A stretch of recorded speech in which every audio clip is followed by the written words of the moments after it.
કેશોદ તાલુકાના ઈસરા ગામે નાગદેવતા ધુણેશ્વર દાદાનું પૌરાણિક અને ઐતિહાસિક ધુણેશ્વર ધામ નામથી ઓળખાતું નાગદેવતાનું મંદિર આવેલું છે, જ્યાં વર્ષોથી ધૂળેટીના દિવસે મેળો યોજાય છે। મંદિર અને બાજુમાં આવેલ વૃક્ષોને મનમોહક લાઇટિંગથી શણગાર કરવામાં આવે છે। આ મેળાની વિશેષતા એ છે કે ધુણેશ્વર દાદાને શ્રદ્ધાળુઓ એક ખોબો ધૂળ ચડાવે છે। તે ઉપરાંત શ્રીફળથી પારણા નિમક તથા ઘઉંની ઘૂઘરી ધરવામાં આવે છે। સૌરાષ્ટ્રભરમાં અને જૂનાગઢ જિલ્લામાં એકમાત્ર ધુણેશ્વર દાદાનું આ મંદિર આવેલું છે કે જ્યાં આજુબાજુના આશરે 25 થી પણ વધારે ગામના લોકો જેમને ત્યાં પ્રથમ પુત્રનો જન્મ થાય તેને ધૂળેટીના દિવસે ધુણેશ્વર દાદાને સવા મણની ઘઉંની ઘૂઘરી ધરવામાં આવે છે અને તેની પ્રસાદી લેવામાં આવે છે, તો કોઈ સીમાડેથી ભૂ ભરતા મંદિર સુધી આવે છે। આ મેળામાં ખાણીપીણીના સ્ટોલ, કટલેરી બજાર, રમકડાના સ્ટોલમાં લોકમેળાની યાદગીરી માટે ખરીદી કરે છે, જે ખરીદી કરનારાઓની પણ ભારે ભીડ જોવા મળે છે। મારું નામ જગુભાઈ ભુવાતા, નુનાળા પીઠી અટક, અને નુનાળા થી આવીએ અમારે પહેલો દીકરો હોય ને તો નાગબાપા ધુણેશ્વર બાપાનું મહત્વ અમે વાડ કરી, ગાડા જોડીએ, ઘોડા ને બધું એવો માહોલ ના મેળો ભરાય પરંપરાથી। અને ધુણેશ્વર બાપા ટાણે જાગતા છે એટલી મેદની છે, પણ કોઈને લાગે કરે કે ટોછો ન થાય, આવું બધું આનું સત છે।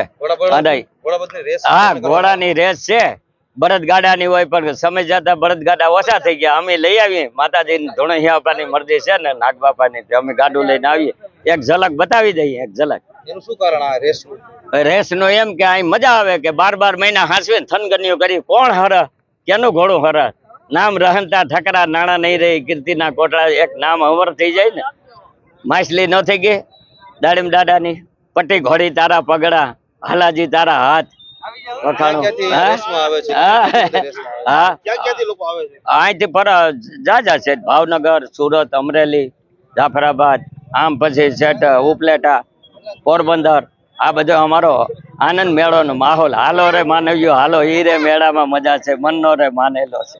અહીં તો જોડિયા પાવા વાગે યાર, અહીં તો તમને કહું દરેક જ્ઞાતિ બધે એવા માને ને એવી આમ આજ આનંદ ઊંડ અમને એવો હરખ થયો કે દીકરાને કેમ લગ્ન થતા હોય એવો હરખ અમને ભારી। ધુણેશ્વર દાદાના મંદિરના લાભાર્થે કાન ગોપી રાસ મંડળીનું આયોજન કરવામાં આવે છે, જેમાં જુદા જુદા ગામોના કલાકારો તથા સેવાભાવીઓ દ્વારા નિસ્વાર્થ ભાવે સેવા આપવામાં આવે છે। તેમાંથી એકઠું થતું ફંડ ધુણેશ્વર દાદાના મંદિરના સેવાકીય કાર્યમાં ઉપયોગમાં લેવામાં આવે છે। મેળામાં અશ્વદોડ હરીફાઈ પણ આકર્ષણનું કેન્દ્ર બને છે। આજુબાજુના ગામોના અશ્વપાલકો અશ્વને શણગારી મેળામાં વિવિધ હરીફાઈ યોજવામાં આવે છે, જેમાં રેવલ, ચાલ, દોડ હરીફાઈ યોજવામાં આવે છે। મેસુરભાઈ અમીરભાઈ રાવલિયા, ગામ ઈસરા। હા, બાપાનો ટીંબો છે પહેલેથી, એટલે એ તો અગાઉ વર્ષો પેઢી હોઈ ગઈ છે।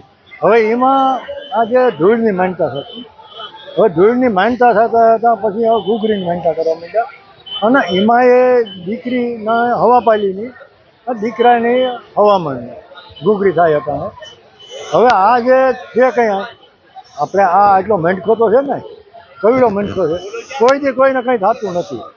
અને આ જે આ પહેલેથી જ અમને મહિલો આવે, કોઈ એમાં ઓલું ન થાય। અહીંથી કોઈ કંઈ લઈ ગયું, કોઈ રખડી ગયો, એનો પરસો પુરાય, અહીંથી તમારે આ ખતરો કરવો લઈ જાઓ 1 લાખ રૂપિયા, શું થાય તમારું પછી ખબર પડે તમને। અને આ બધા અટાણે આવે એના મુઠ્ઠી શક્તિ જે કંઈ ચડાવવી ચડાવે બધાય, અહીં એનું પ્રમાણ છે કે ધૂળ ચડાવવાનું મોટું પ્રમાણ છે।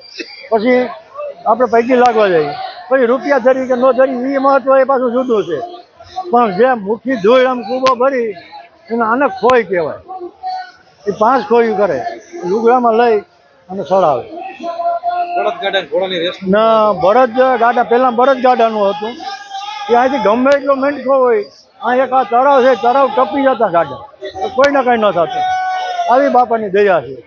હવે આ એ ગાડા નીકળી ગયા, ઘોડાય હવે નથી બહુ રહ્યા, હવે આ સાધન આવી ગયા।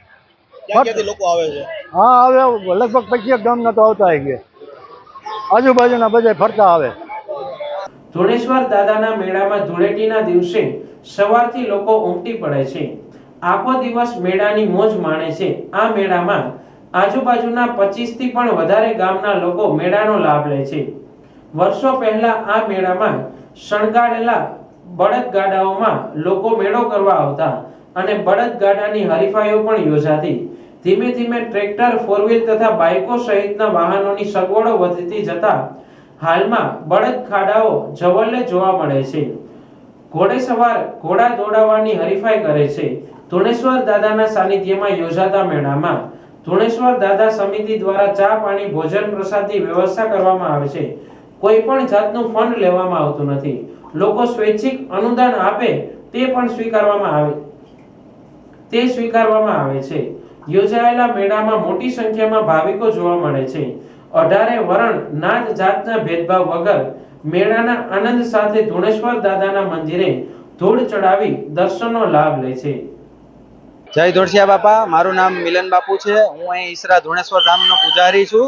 અહીં દર વર્ષે હોળીના બીજા દિવસે, ધૂળેટીના દિવસે ભવ્ય લોકમેળો થાય છે તથા લોકમેળામાં 30 થી 40 ગામના માણસો ઉમટી પડે છે. તેમજ અસંખ્ય પબ્લિક અહીંયા ભેગું થાય છે, એકઠું થાય છે. ધુણેશ્વર બાપાને અહીંના આજુબાજુના ગામો ઘૂઘરી માને છે. ધારો કે તેમની ઘરે પુત્રનો જન્મ થાય તો દાદાને સવામણ ઘૂઘરી ચડાવે અને ઘઉંની ઘૂઘરીની દાદાની માનતા કરે છે. કોઈની ઘરે પારણું ન બંધાતું હોય તો તે પારણાની માનતા કરે છે. કોઈને પણ ધાધર કે એવું કંઈક હોય, ચામડીજન્ય રોગો, તો તે મીઠાની માનતા કરે છે. પછી દાદાને હાથ પગ દુખતા હોય અથવા શરીર દુખતું હોય તો હાથ પગ ચડાવે છે અથવા પૂતળું ચડાવે છે. અને દાદાની અસીમ કૃપાથી અહીંયા શ્રદ્ધાળુઓ ખૂબ ઉમટી પડે છે મેળાના દિવસે. તેમજ અમારા ધુણસિયા બાપાનો આસ ખૂબ જ છે. અહીં એક પહેલા નાનકડો રાફડો હતો, અત્યારે દાદાને ધૂળ ચડે છે. અત્યારે મોટું ભવ્ય વિશાળ મંદિર બની ગયું છે અહીંયા. તો આપ સૌ ધર્મપ્રેમી જનતાને નમ્ર નિવેદન છે કે મેળામાં પધારો. અહીં દર વર્ષે ધૂળેટીના દિવસે ઘોડાની રેસો યોજાય છે. તેમજ બળદગાડાની પણ આજુબાજુના ગામોમાંથી આવી અને રેસો કરે છે. તે લોકો પોતાના ઘોડાની નસલના સરસ કરવા માટે અહીંયા ખાલી રેસ કરે છે, બીજો કોઈ હેતુ નથી.